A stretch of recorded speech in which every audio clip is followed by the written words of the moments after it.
December 16, 1944. Before sunrise, Monschau in the Ardennes. Frost-laden trees loom in dim light. A hush lies over the snow, disturbed only by distant rumbling.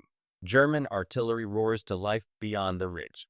The 38th Cavalry Squadron, dug in among those woods, braces for impact. But what comes is not what soldiers expect. Shells do not slam into the ground. They burst overhead, mid-air, showering advancing German formations with fragments. Shrapnel rains down from above, catching soldiers in open ground, in foxholes, behind trees. The sky becomes the weapon. That morning, Colonel George Axelson of the U.S. 406th Artillery Group makes a decision that changes everything. Without explicit authorization, he orders guns to fire shells fitted with a new and closely guarded device, the radio proximity fuse. Moments later, the assault is broken. What followed would rewrite how artillery war is fought. By late 1944, Germany was desperate. The Western Front was collapsing. Allied forces had pushed through France, crossed into Belgium. Supply lines stretched thin. Hitler planned a counterattack. Split the Allied armies through the Ardennes, seize Antwerp, force a negotiated end, or at least dramatic delay.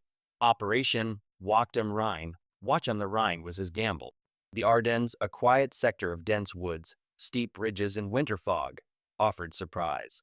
Allied intelligence had some warning signs, German troop movements, fuel stockpiles, but many commanders believed this was a diversion. The terrain, the fog, snowstorms, all contributed to underestimating the scale. On December 16th at dawn, everything changed. In labs across the U.S., scientists had been months, even years, working on something radical. A fuse that did not wait to hit something, nor rely purely on a timed delay. It would detonate when in proximity to its target. Radio waves, tiny radar reflection mechanisms inside each shell. Development began until the 1940 under the National Defense Research Committee in DRC. Dr. Merle A. Tuve led the charge in Section T for rotating projectiles, like anti-aircraft shells. Alongside, Section E worked on bombs, rockets, non-rotating projectiles. British scientists, via the Tizard mission, shared key early designs, including circuits for radio-reflecting fuses. Major technical challenges. Tiny vacuum tubes and circuits had to survive thousands of Gs when the shell fired, spinning, shaking, cold, high altitude. Glass ampoules containing electrolytes served as instant batteries, activated only at firing. A transmitter-receiver inside each fuse would detect when the shell approached a target and trigger the burst. Tests showed some prototypes withstanding over 20,000 G-force. Secrecy was absolute. At its peak, an estimated 3% of all U.S. physicists worked on proximity fuse research. Factories across the country, academic, industrial, participated under strict security protocols. Fuses carried serial numbers. Workers were compartmentalized. The fear: if the enemy captured a dud fuse intact, reverse engineering could neutralize the advantage. Despite successful anti-aircraft use, Allied command imposed limits. Fuses were authorized primarily for anti-aircraft fire and over water or areas where lost fuses or duds wouldn't fall into enemy hands. Over land use was banned pending further evaluation. The Army Air Forces were especially wary. But by December 1944, Axis forces were moving rapidly. The urgency could not be ignored. At Monschau, under pressure, Colonel George Axelson faces a crisis. The 38th Cavalry Squadron is being overwhelmed. German troops are advancing confidently. He makes a radical call: disregard orders that prohibit over land use of proximity fuses and open fire. In early morning hours of December 16th, artillery from the 406th begins to launch shells with proximity fuses over German assault formations. Shells burst 20 or 40 feet overhead, not into the woods, not upon impact, and then shower the ground with steel fragments. Foxholes offer little safety. Trees offer little cover. German forward units, including elements of the 326th Volksgrenadier Division, are hit hard. Confusion spreads. Trailing units falter. Assault formations pause. Momentum collapses. Soldiers shout. Officers attempt to regroup. But the terror overhead makes no distinction between veteran grenadiers or replacements. It is the sky that attacks now. Witnesses and Allied reports noted that the German advance, which had been pressing forward, ground to a halt shortly after the airburst began. According to Warfare History Network, the attack collapsed under the weight of the new fuse-equipped firepower. German troops retreated or took cover. The morale effect was profound. Back in command, news reached Eisenhower's headquarters. Axelson's unauthorized use sparked immediate debate, but in that moment, the weapon had proven itself. On December 19, 1944, 3 days after Monschau, Eisenhower formally requested that restrictions on ground use of the proximity fuse be lifted. By December 21st, orders were issued freeing artillery units across the Ardennes to employ the fuse in ground combat. Units previously denied access now began receiving proximity-fused shells. Snow, trees, crests, valleys, terrain that had shielded attackers now became theirs to regret. The forest of Ardennes could no longer conceal massed infantry. The sky above could betray them. That day, December 16, 1944, Monschau saw more than an offensive. It saw the unveiling of a secret war within a war. Colonel George Axelson's choice, made in desperation, lit a spark. A weapon too awesome to remain hidden, too effective to remain restricted. In the hours that follow, the Battle of the Bulge will rage like fire in winter. But this single decision, and the technology behind it, will tilt the scales. After Monschau, the snow-choked forests of the Ardennes no longer looked the same. The trees that once shielded advancing grenadiers now betrayed them. The sky, which had seemed in a lie, low clouds masking German armor, had turned hostile. What began with Colonel George Axelson's defiance now rippled outward, spreading through the battle like fire under ice. December 19, 1944. Just 3 days after Monschau, Bastogne becomes the focal point. 7 major roads cross at this small Belgian town, and the German plan depends on seizing it to push armored spearheads westward. Elements of the 101st Airborne, reinforced by tank destroyers and fragments of other units, dig in as the encirclement begins. The siege tightens quickly. German artillery pounds the perimeter, while tanks probe the roads. The fog and snow, which initially favored the attackers, also ground Allied aircraft. But below that fog, artillery had found its new voice. By now, word of Axelson's success had spread. Eisenhower had officially lifted the restrictions. Proximity-fused shells arrive in Bastogne. For the German infantry tasked with storming Bastogne's outer defenses, the terror is immediate. They had trained for American artillery that bursts upon impact, shells that shatter trees or crater the ground. But now bursts come above their heads. Shards rain vertically. Helmets provide little comfort. Foxholes that once promised safety are no longer shields. Survivor accounts speak of advancing companies that melted away under steel rain. Soldiers swore the Americans had devised a way to read their positions, to command the sky itself. Some thought it witchcraft. Others knew poison gas. What it really was: miniature radio circuits, humming silently in each shell, making the forest itself deadly. The Battle of the Bulge is remembered not only for its scale, but also for the psychological toll. Cold, hunger, fog, exhaustion, all wore men down. But nothing unnerved troops more than realizing the heavens betrayed them. It was as if the air itself exploded. One German veteran later recalled, "No cover above, no safety below." American soldiers, equally cold and hungry, felt a surge of morale. Artillerymen who once fought blind could now sense the change. Forward observers reported German columns stalling, infantry scattering, counterattacks faltering before reaching the line. Each burst overhead was not just destruction. It was a warning. The Allies had mastered a new dimension. By December 21st, the orders were official. All artillery in the Ardennes could employ proximity fuses. This was not a mere tactical adjustment. It was a strategic pivot. Thousands of shells, rushed from depots, now carried the secret. Across the frozen front, from Bastogne to St. Vith, guns loaded the new fuses. On December 23rd, the skies cleared. Allied aircraft roared overhead, striking German armor stalled on icy roads. For ground troops below, it was a 1-2 blow. Air attacks from above, artillery bursts suspended in midair. German commanders who had counted on weather shielding their movements found themselves exposed in ways they could not counter. At Monschau, The sky betrayed. At Bastogne, the sky judged. Each airburst seemed a verdict on Hitler's gamble. Each white flash above the snow a sentence delivered. The forest no longer belonged to the attacker. Every tree line, every open slope, was a courtroom where steel rendered judgment. Captured diaries and post-war interrogations revealed the shock. Units reported unheard of airbursts, entire companies scattered. Some officers demanded explanations. Was it radar guided? Was there a new Allied observer plane? The truth remained hidden. Allied command guarded the secret fiercely. Orders emphasized: recover dud shells, destroy unfired rounds, deny capture at any cost. Yet the psychological damage had been done.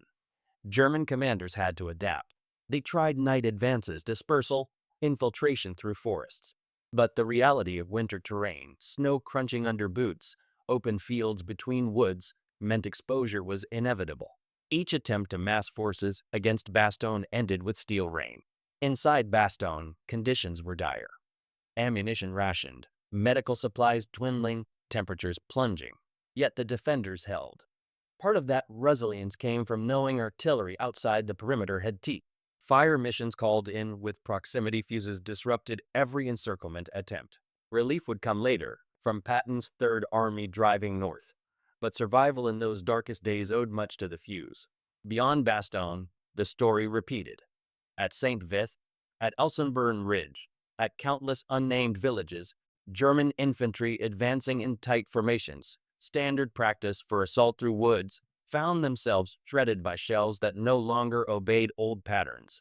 Veteran NCOs who once coached recruits to hug the ground or dig deep now had no answers. On December 24th, the night before Christmas, German forces tried one more massive push. The snow reflected muzzle flashes. Tracer fire carved the dark. Yet the artillery response was different. Bursts suspended above tree lines turned the holiday night into a cage of sparks. Survivors spoke of the battlefield illuminated not by flares but by constant midair explosions. Records indicate that by late December, hundreds of thousands of proximity-fused shells had been distributed to U.S. Army artillery units. Their effectiveness was staggering.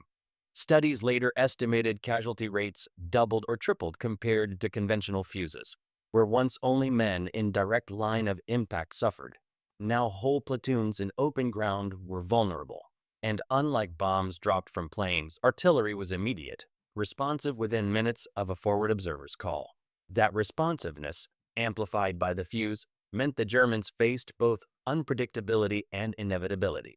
Every valley, every road junction, could at any moment erupt in judgment from the sky. By the final week of December, Hitler's grand offensive had stalled. The plan to split Allied armies to reach Antwerp was unraveling. Supply lines choked with traffic jams, fuel shortages crippled armor, and artillery fire made every assembly area a death trap. It was not the proximity fuse alone that decided the Ardennes. It was winter, stubborn defense, air power, and logistics combined. Yet the fuse amplified every other factor. It turned attrition into devastation, delay into collapse. Eisenhower himself later called it one of the war's most decisive technological advances. As 1945 dawned, snow still blanketed the Ardennes. Burned-out vehicles littered frozen roads, villages lay in ruins, and survivors trudged westward broken. The offensive that had promised Germany revival ended in exhaustion and retreat. Yet within that failure lay a new reality. Warfare had entered an age where the sky itself could be engineered to betray, to judge, to destroy. The story was not over. Proximity fuses would not remain confined to Europe. Ahead lay the Pacific, where kamikazes hurled themselves at fleets, and the seas became the next proving ground for the weapon born in secrecy. Having seen how proximity fuses shattered German formations at Bastogne and upended infantry assaults, the conflict for control of the sky was only beginning. By early 1945, as Allied boots pressed into Germany, another front called for that same secret weapon. Over the vast Pacific Ocean, where ships floated like islands and kamikazes streaked like falling stars, the proximity fuse found its deadliest stage yet. January 1943. Off the Solomon Islands, the U.S. Navy is engaged in vicious, small-scale sea battles. Carrier raids, dive bombers, and the constant threat of Japanese aircraft. It is here that the VT, or variable time, fuse first proves its mettle at sea. Anti-aircraft gunners aboard USS Helena fire 5-inch shells fitted with proximity fuses at Japanese dive bombers, the VALs. One shell passes close enough to detonate in mid-air and fatally damages an aircraft, even though it did not make direct contact. This engagement marks a transformation. The Allies now have firepower that doesn't demand perfect aim. It demands only closeness. Sea battles are chaotic by nature. Waves, wind, smoke, sudden attack. Traditional timed or contact fuses often fail to hit fast-moving planes or are triggered too late. But with proximity fuses, near misses become deadly kills. The shells explode in kind of invisible sphere around the aircraft. Shrapnel rips through, sometimes clipping wings, sometimes sending the plane down in spiral. For naval crews, the sky shifts from being a domain attackers exploit to a zone they must fear. By late 1944 and into 1945, Japan responds with kamikaze tactics, pilots diving their aircraft directly into Allied ships. This weapon of desperation changes everything. There is no need for formation, no strategic doctrine, just a pilot and a plane bound for destruction. Ships once safe from distant bombers now risk being impaled by single aircraft. Here the proximity fuse becomes even more valuable. Anti-aircraft batteries, 5-inch/38, 40mm Bofors, 20mm Oerlikon, fired with VT fuses prove far more effective at countering low-angle, fast, erratic attacks. Instead of waiting for a contact burst, gunners watch shells explode just before impact, slicing through kamikaze wings, sometimes disintegrating the attacking aircraft in midair. According to the Allies' billion-dollar secret, the proximity fuse of World War II, the fuse drastically increased anti-aircraft effectiveness in the Pacific theater. Turn 0, Search 6. One naval historian even suggested that the Japanese adopted kamikaze tactics in part because conventional air defenses had become so lethal with these new fuses. They had few alternatives. Fly low, fly fast, hope to soak panic. But the VT fuse, secretly nestled in many A-rounds, reduced the distance at which a pilot could approach safely. The sky had become a trap, from the labs to Mare Island, from Dahlgren to every major Navy depot. Production of VT fuses ramped up under tight secrecy. As of mid-war, over 100 contractors and subcontractors were involved, Crossley Corporation among them. The naval proving ground at Dahlgren was central for test fires validation. Producers faced unique marine challenges: humidity, salt, vibration. Fuses had to work reliably under harsh conditions. Batteries inside the fuse, reserve batteries with glass ampules, remained inert until firing. Circuits had to be hardened against corrosion and temperature extremes. The same tiny vacuum tubes engineered to survive thousands of Gs were used in naval VT fuses. Some fuse types detonated best at heights optimized for shipboard A fire. Others were adapted for aircraft bomb bursts or for use in coastal artillery. Production scale was immense.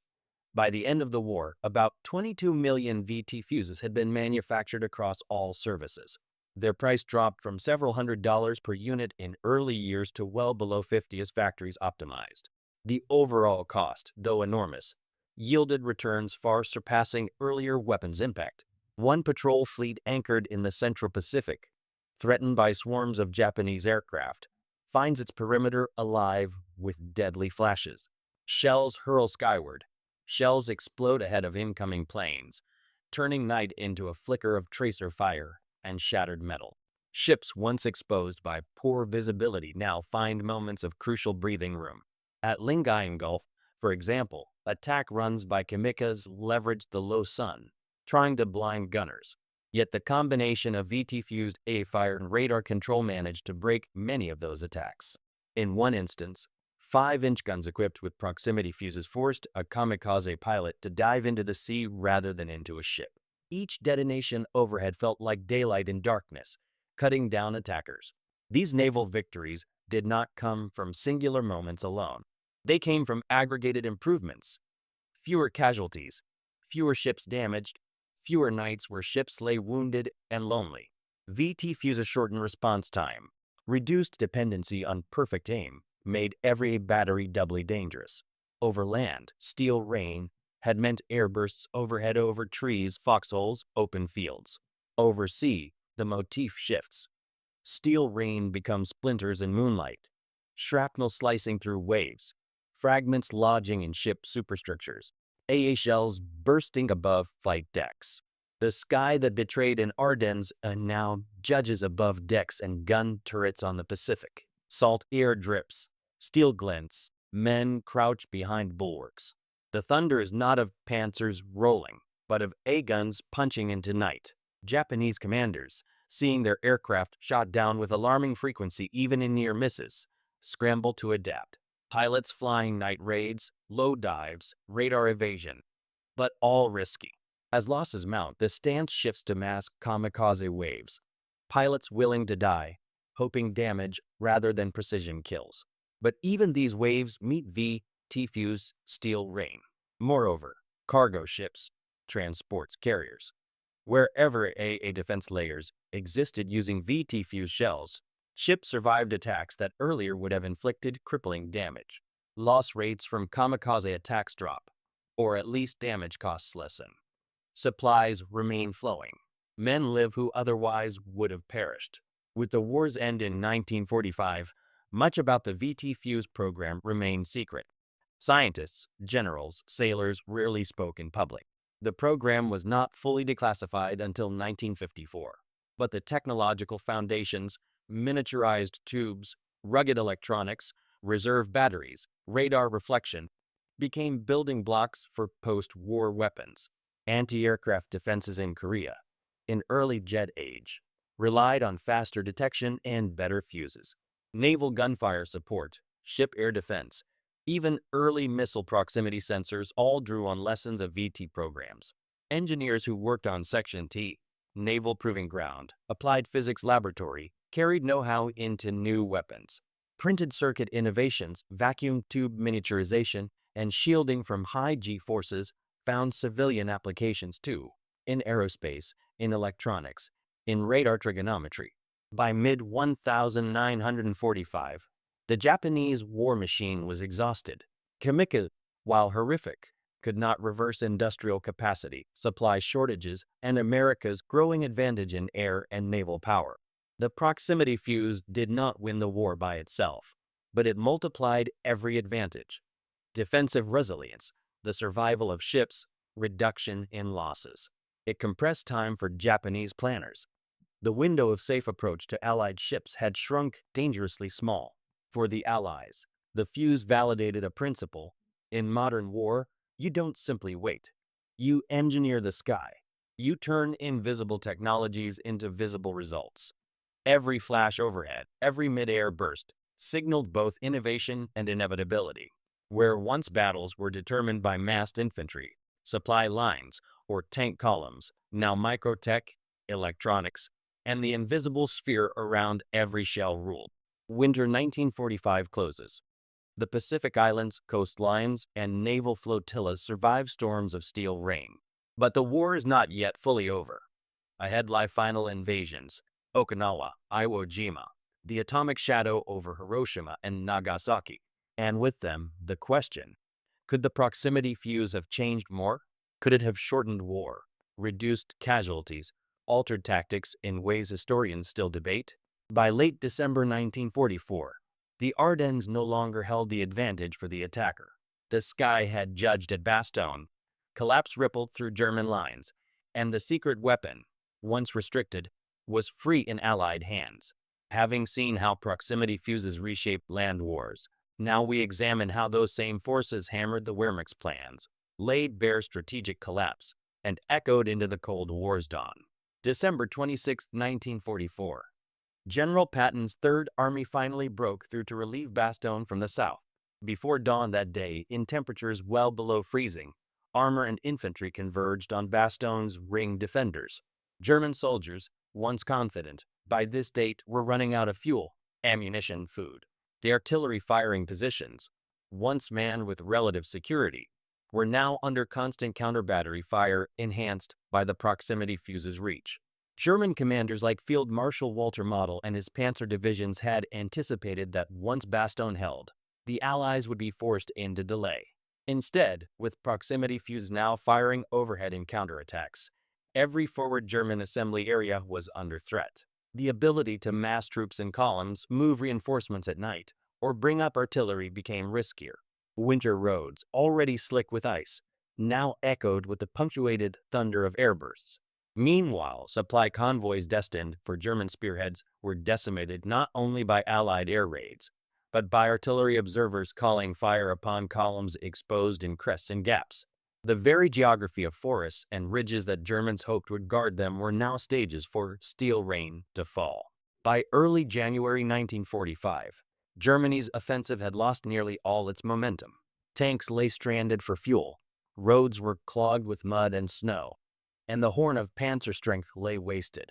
Artillery, once a source of German dominance, was turned into a liability. Batteries firing conventional shells found themselves responded to with deadly fuses overhead. The proximity fuse multiplied the number of vulnerable moments, crossing an open slope, pausing in a valley, advancing under low cover. Morale among German troops deteriorated sharply. Letters and prisoner of war reports later recounted confusion, a pervading terror of unseen bursts, anxiety at night menace, and exhaustion. Allied soldiers, though also beset by cold and shortages, found in each airburst overhead evidence that the secret weapon was theirs, and theirs alone. Battle of the Bulge overall casualty figures are well documented. Between 63,000 and 104,000 German casualties killed, wounded, missing, or captured over course of the battle. Allied suffered about 77,000 to 83,000 casualties, including over 8,600 killed. While direct attribution of how many casualties were due to proximity fuse shells is harder to pin down, historical studies credit the fuse with dramatically increasing artillery effectiveness. According to the Allies' billion-dollar secret, the proximity fuse of World War II, more than 22 million VT fuses were produced by war's end. Adversaries reported that in naval anti-aircraft usage, VT fuse shells accounted for over 50% of planes shot down, despite being only a fraction of shells fired. On land, the Encyclopedia Britannica notes that the proximity fuse used in the Battle of the Bulge could trigger shells 20 to 50 feet, roughly 15 meters above ground, allowing fragments to shower over troop positions. These combined effects, faster artillery response, more area affected per shell, fewer safe zones in forest or snow, added up to a force multiplier. German formations no longer traversed fields or advanced under tree cover with any guarantee of safety. Winter 1944-45 was brutal. Snowdrifts up to waist height, frostbite in trenches, supply shortages for cold, food, and medicine. But one recurring horror in soldier memoirs is the overhead burst that followed silence, no warning, then steel shards. German infantry in the 326th Volksgrenadier, for example, noted that foxholes dug shallow in snow offered next to no shelter when airbursts cut down sentries and supporting troops alike. American forward observers sometimes felt guilt, calling in fire that no longer just impacted but floated overhead like judgment. Medics found wounds unlike any before. Fragmentation wounds from above, on limbs and torso, from directions no one had expected. One American veteran later told how, during a counterattack around Elsenburn Ridge, German forces halted just at the tree line, too exposed. The estimate: over an hour, dozens killed, many wounded, because proximity-fused artillery could reach just over dense underbrush. Hitler's gamble had failed, if not catastrophically, then unambiguously. By late January 1945, German forces were back on the defensive. The Ardennes offensive had cost them irreplaceable armor, depleted their reserves, and inflicted losses in units that would see no recovery. The proximity fuse, while not sole cause, sharpened every blow, undercut German ability to regroup, mass, resupply without being under immediate threat from above. On the Allied side, the success of VT fuses reinforced confidence in scientific superiority and industrial volume. Commanders saw that technological edge could offset numerical or positional disadvantages. Eisenhower and his staff quietly acknowledged that fuses, radar, air control, supply, these combined made the difference. Politically, the Ardennes collapse allowed Allied governments to press forward with post-war planning from a position of strength. Without a strong German counteroffensive, civilian morale in the US and Britain held. The narrative of inevitable Allied victory solidified. After Germany's surrender in May 1945 and Japan's in August, much of the proximity fuse program stayed classified for years. Engineers and scientists who worked at Section T at naval proving grounds, at Army Ordnance labs transitioned into peacetime research. Guided missiles, anti-aircraft systems, early radar homing devices. The idea that a shell could detonate in the air above target evolved into airburst warheads, sensors for missile proximity triggers, even safety fuses in civilian applications. For example, during the Korean War, anti-aircraft units deployed shells with airburst fuses, although not always full VT designs. The lessons learned about detector sensitivity, arming delays, shock hardening of electronics found use in post-war munitions.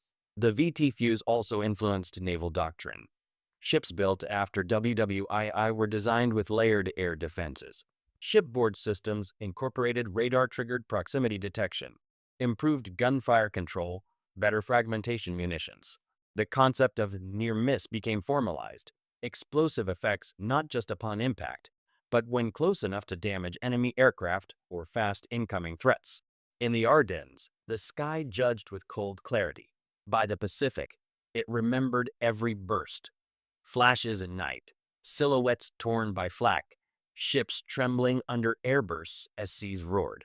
In the Cold War, that remembered power shaped new doctrine, new weapons, new fears.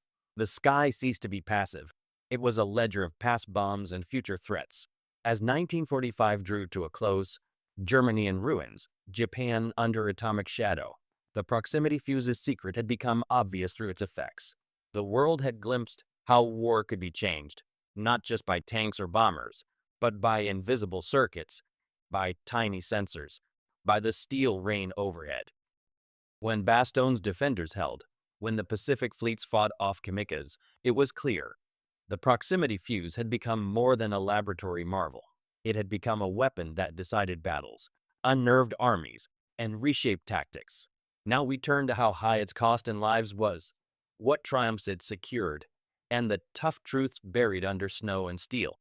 Late December 1944 into January 1945, Allied reports and post-war studies provide glimpses of how devastating proximity-fused artillery was.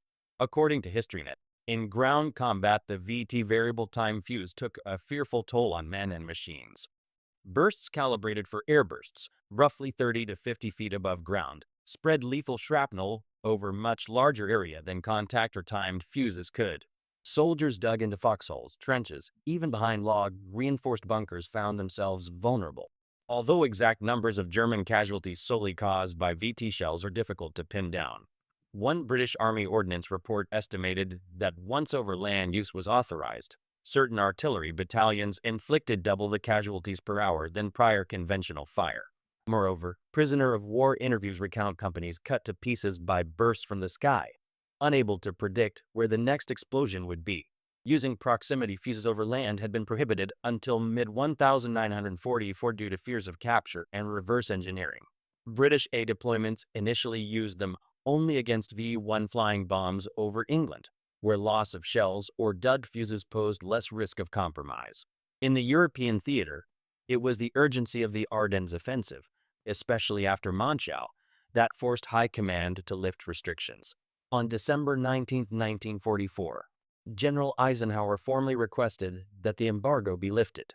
By December 21st, Allied artillery units were cleared to use VT fuses over land. This shift was not without debate. Some senior officers worried about putting advanced technology at risk. Others argued the gamble was necessary given the German onslaught. Despite its horrors, the proximity fuse saved lives on the Allied side too. Defensive positions under German assault, such as Bastogne, were defended more effectively because German infantry could not mass or cross open fields without being exposed to overhead bursts. Positions that would otherwise have been overrun held longer. Artillery units found their suppressive fire more effective, observing enemy approach, calling in VT-equipped salvos, stopping German advances cold. In naval actions, proximity-fused AA fire also preserved ships and crews. HistoryNet reports in the Solomon Islands and later Pacific campaigns that more than half of Japanese planes downed by naval gunfire in certain engagements were destroyed by VT fused shells, even though only a portion of the AA ammunition fired used VT fuses. For soldiers on both sides, the sky's new betrayal came with memories that would not fade. German survivors describe advancing through woods expecting ground bursts, then feeling overhead blasts ripping apart tree branches, snapping off limbs, spraying steel. Some attempted to crawl, to lie flat under snowbanks. Others said the noise was worse than the colors. The silence until the crack, then everything else gone. American medics report mutilated limbs, faces torn by fragments descending from odd angles. Forward observers, nestled in snowdrifts or behind shell craters, often saw German units break formation upon the first few VT bursts. Their surprise gave way to terror. One U.S. soldier later said his role changed. He no longer measured incoming shells by flash or whistle. He measured safety by whether the sky above him was empty or not. By January 1945, the Ardennes offensive was effectively lost for Germany. The proximity fuse did not alone win the Battle of the Bulge, but it blurred the German advantage wherever the weather and terrain allowed. No longer could massed infantry move comfortably. Cover was a relative term. Morale among German officers degraded. Communication suffered under sporadic disruption. Supply lines were vulnerable to fire from positions that were once safe behind ridges or forests. On the Allied side, the success reinforced belief in technological superiority. Commanders pushed for more use of VT fuse shells, allocated more resources. Military doctrine began to shift. Tactics that had worked in static warfare or open fields began to include considerations for overhead effect, airbursts, unpredictable arcs of shrapnel. Like many powerful weapons, the proximity fuse raised painful ethical questions. Civilian areas near battlefronts sometimes experienced damage from misfires or stray airbursts. The boundary between military necessity and indiscriminate harm blurred when explosions could no longer be calculated to fall only on known enemy positions. Also, the secrecy of the fuse meant that after the war many soldiers, both Allied and Axis, did not know what exactly had hit them. For German survivors, the invisible nature of the fuse, electronic circuits, radio waves, nothing visible until the blast, made its effect feel inhuman. American soldiers, fighting with the technology, sometimes carried guilt or awe at what science had wrought. According to HistoryNet and Warfare History Network, by war's end millions of proximity fuses had been produced. Their deployment covered nearly every front: Europe, Pacific, naval, anti-aircraft, and ground artillery. Shells equipped with VT fuses became part of standard artillery battalion supply. Estimates suggest that in certain periods, VT fuse rounds required far fewer shells for similar destructive effect compared to older shells. Fire control and observation improvements meant that observers could call for VT rounds that would affect advancing infantry even when direct line of fire was obstructed by terrain or weather. This reduced wasting ammunition and improved defensive resilience. The snow underfoot in Ardennes had absorbed not only footsteps, but death from above. Every snowfall afterward remembered those bursts. In the Pacific, snow was replaced by heat and salt, but the echo remained. Every night watch, every lookout saw tracer arcs, felt steel shards, and the land remembered. Bunkers, trenches, foxholes scarred with the proof of how science could turn sky and ground into the same battlefield. January 1945, the winter begins to thaw. Germany reeling, Japan isolated. But the impact of the proximity fuse stretches far beyond the end of this war. It whispers across Cold War strategy, across the arms race, across the way modern wars are fought with what is unseen as much as what is seen. As 1945 unfolded, shattered German divisions withdrew, Pacific campaigns ended, and the world's titans stood on the brink of a new era. The steel rain that once burst over Bastogne or flashed above the Pacific did not disappear. It crystallized into doctrines, technologies, weapons we use today. Having followed the journey from lab secret to battlefield wonder, now we see how the proximity fuse changed war forever and still shadows every combat zone where precision matters. In the years immediately after World War II, the concept of airburst, proximity, timed, and variable fuses became standard in artillery, naval, and aerial munitions. According to Wikipedia's entry on proximity fuse, the basic principle, automatic detonation when approaching a target, became embedded in multiple military arsenals. Modern artillery fuses have inherited and improved upon the VT variable time fuses electronics, sensitivity, and safety. Many fuses today offer multiple modes: a contact detonation, time delay, or proximity detonation. Some newer ones are programmable in the field. For example, the M782 multi-option artillery fuse MOFA used by the U.S. Army allows setting modes variable time, point detonating, delay before firing. These modern fuses use miniature solid-state electronics, not bulky vacuum tubes. But the lineage is clear. The scientists who solved how to make electronics survive extreme acceleration, vibration, weather, and yet still measure distance and trigger at the right moment, they laid the groundwork. Just as steel rain overhead once broke Wehrmacht lines, in modern battlefields airbursts and proximity fuses change how combat is fought. Soft-skinned vehicles, exposed troops, or low-flying aircraft are far more vulnerable. For forces that favor entrenched enemy positions, dense foliage or built-up zones, proximity or airburst fused munitions reduced the safety those positions once offered. In recent years, militaries have increasingly used smart munitions, airburst grenades, programmable munitions, and sensor-triggered fuses in ways that echo the prox fuse revolution. Notably, the U.S. Army's current contract for MOFA multi-option artillery fuse systems reflects the same desire. Reduce guesswork, increase effect. Let the fuse optimize detonation height rather than rely wholly on human calculation. In counterinsurgency, urban warfare, peacekeeping missions, places with risk of civilians and complex terrain, airburst-capable fuses offer both force multiplier and reduction in collateral damage if used correctly. The same principles born in fire and snow of the Ardennes find modern relevance in deserts, urban zones, forests. Steel rain changed who could be hit, when, and from where. But with that power comes moral burden. The proximity fuse, for all its technical genius, blurred boundaries. Overhead, unseen, unpredictable bursts do not discriminate well between soldier and non-combatant if combat lines are close. Historians debate how many civilians were unintentionally affected by airburst and proximity-fused rounds in late wartime Europe and the Pacific. Records are sparse. Some accounts suggest that where fronts passed through villages, stray airbursts caused destruction of buildings and incidental civilian casualties. The responsibility lay with users, observers, and commanders to calibrate fire, choose proper heights, ensure adequate warning when possible. Secrecy also meant many soldiers never knew what hit them. That invisibility, no whistle, no contact, just explosion overhead, left psychological scars. On both sides, tales of survivors recall confusion, fear of the sky betraying, not knowing whether cover meant anything. In military academies since the late 1940s, proximity fuse programs are studied not just as weapons, but as case studies in innovation under urgency.